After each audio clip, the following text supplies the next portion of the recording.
Hi guys, welcome my YouTube channel. स्वागत है आपका मेरे इस चैनल पर जिसका नाम है कंप्यूटर साइंस। आज हमारी कंप्यूटर की क्लास 6 है। आज हम लर्न करेंगे जनरेशन ऑफ कंप्यूटर, यानी कंप्यूटर की पीढ़ियों के बारे में पढ़ेंगे। कंप्यूटर की क्लास शुरू करने से पहले आप हमारे चैनल को सब्सक्राइब करें, लाइक करें, शेयर करें, प्रेस बेल आइकन करें। गाइस, आज की क्लास शुरू करते हैं। जनरेशन ऑफ कंप्यूटर, कंप्यूटर की पीढ़ियाँ। Computer generation are based on when major technological changes in computers occurred like the use of vacuum tubes, transistor and the microprocessor. As of 2020, there are 5 generations of the computer. Computer पीढ़ियाँ उस समय पर आधारित होती हैं जब computer में बड़े तकनीकी परिवर्तन होते हैं, जैसे वैक्यूम ट्यूब, ट्रांजिस्टर और माइक्रोप्रोसेसर का उपयोग 2020 तक कंप्यूटर की 5 पीढ़ियाँ हैं। जनरेशन ऑफ कंप्यूटर, कंप्यूटर की पीढ़ियों को 5 भागों में बांटा गया है। First generation, second generation, third generation, fourth generation and fifth generation. First generation 1940 to 1956, पहली पीढ़ी के computer. The first generation of computers used vacuum tubes as a major piece of technology. Vacuum tubes were widely used in computers from 1940 through 1956. Vacuum tubes were larger components and result in first generation computers being quite large in size, taking up a lot of space in a room. Some of the first generation computer took up an entry room. पहली पीढ़ी के कंप्यूटरों ने vacuum tube का उपयोग एक प्रमुख भाग के रूप में किया था। 1940 से 1956 तक कंप्यूटर में वैक्यूम ट्यूब को व्यापक रूप में प्रयोग किया गया था। वैक्यूम ट्यूब बड़े घटक थे और इसके परिणाम स्वरूप पहली पीढ़ी के कंप्यूटर आकार में काफ़ी बड़े थे, एक कमरे में बहुत अधिक जगह लेते थे। पहली पीढ़ी के कुछ कंप्यूटर ने पूरे कमरे को घेर लिया था। The ENIAC is a great example of a first generation computer.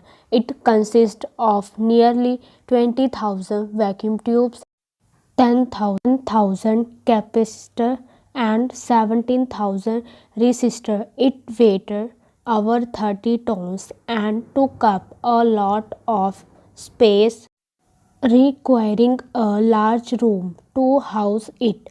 Other examples of first generation computers include the EDSAC, IBM 701 and Manchester Mark I.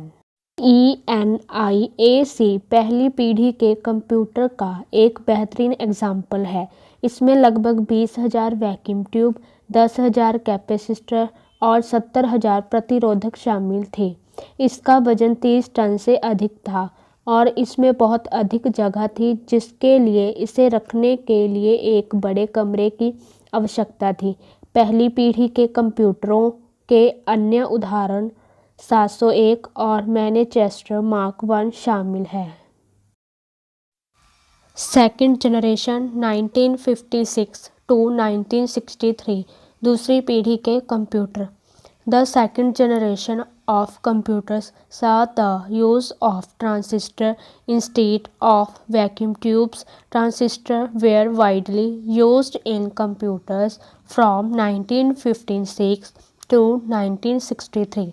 Transistors were smaller than vacuum tubes and allowed computer to be smaller in size, faster in speed and cheaper to build.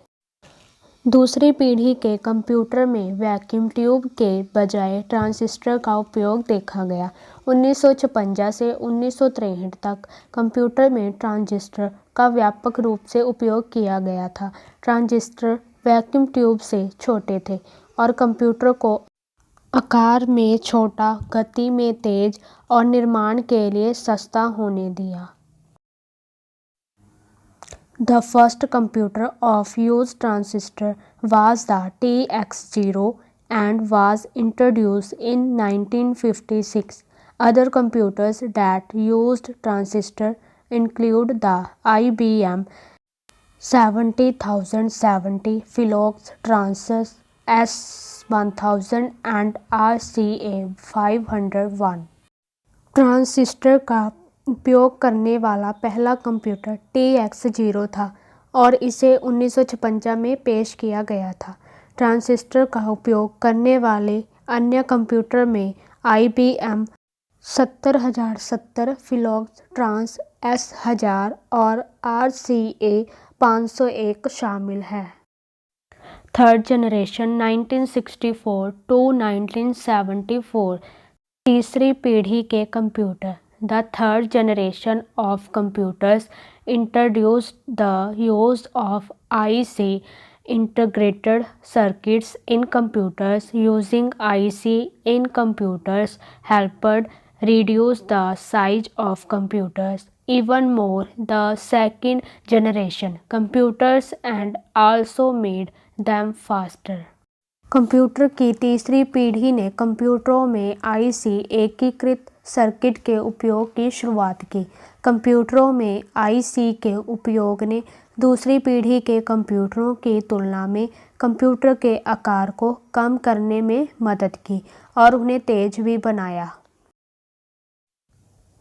Nearly all computers since the mid to late 1960 have utilized IC, while the third generation is considered by many pupils to have spanned from 1964 to 1971. IC are still used in computers today. Over 45 years later, today computers have deep roots going back to the third generation. 1960 के दशक के मध्य से लेकर अंत तक लगभग सभी कंप्यूटरों ने IC का उपयोग किया है, जबकि तीसरी पीढ़ी को कई लोगों द्वारा 1964 से 1971 तक फैला हुआ माना जाता है। IC का उपयोग आज भी कंप्यूटर में किया जाता है। 45 से अधिक वर्ष के बाद आज के कंप्यूटरों की जड़ें तीसरी पीढ़ी तक गहरी हैं। फोर्थ जनरेशन 1972 टू 2010, चौथी पीढ़ी के computer. The fourth generation of computers took advantage of the invention of the microprocessor, more commonly known as a CPU. Microprocessor with integrated circuits helped make it possible for computers to fit easily on a desk and for the introduction of the laptop. चौथी पीढ़ी के कंप्यूटरों ने microprocessor के आविष्कार का लाभ उठाया, जिसे आमतौर पर CPU के रूप में जाना जाता है।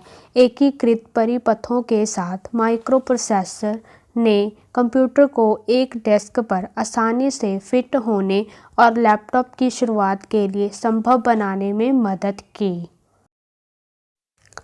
Some of the earliest computers to use a microprocessor include the Altair 88,000, IBM 51,000, and Microl.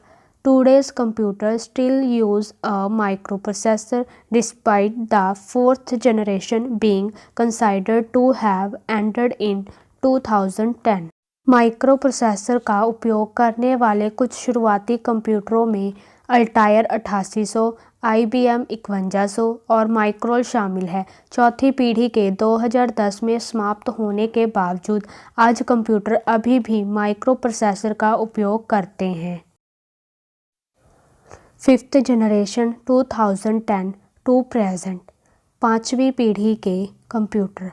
The fifth generation of computers is beginning to use AI, artificial intelligence, and exciting Technology, with many potential applications around the world, leaps have been made in AI technology and computers, but there is still room for much improvement. पांचवी पीढ़ी के computer AI कृत्रिम बुद्धिमत्ता का उपयोग करना शुरू कर रहे हैं, जो दुनिया भर में कई संभावित अनुप्रयोगों के साथ एक रोमांचक तकनीक है। एआई तकनीक और कंप्यूटर में छलांग लगाई गई है, लेकिन अभी भी बहुत सुधार की गुंजाइश है। One of the more well-known examples of AI in computers is IBM Watson, which was featured on the TV show Jeopardy as a contestant. Other better-known examples include Apple Siri on the iPhone and Microsoft Cortana on Windows 8 and Windows 10 computers. The Google search engine also utilizes AI to process user searches. Computer में AI के अधिक प्रसिद्ध उदाहरणों में से एक IBM का Watson है, जिसे टीवी शो जेओपार्डी में एक प्रतियोगी के रूप में दिया गया था। अन्य बेहतर ज्ञात उदाहरणों में आईफोन पर एप्पल का सीरी और विंडोज़ 8 और विंडोज़ 10 कंप्यूटर पर गूगल खोज इंजन उपयोगकर्ता खोजों को संसाधित करने के लिए एआई का भी उपयोग करता है। Thanks for watching my video. मिलते हैं अगली क्लास में। Bye bye.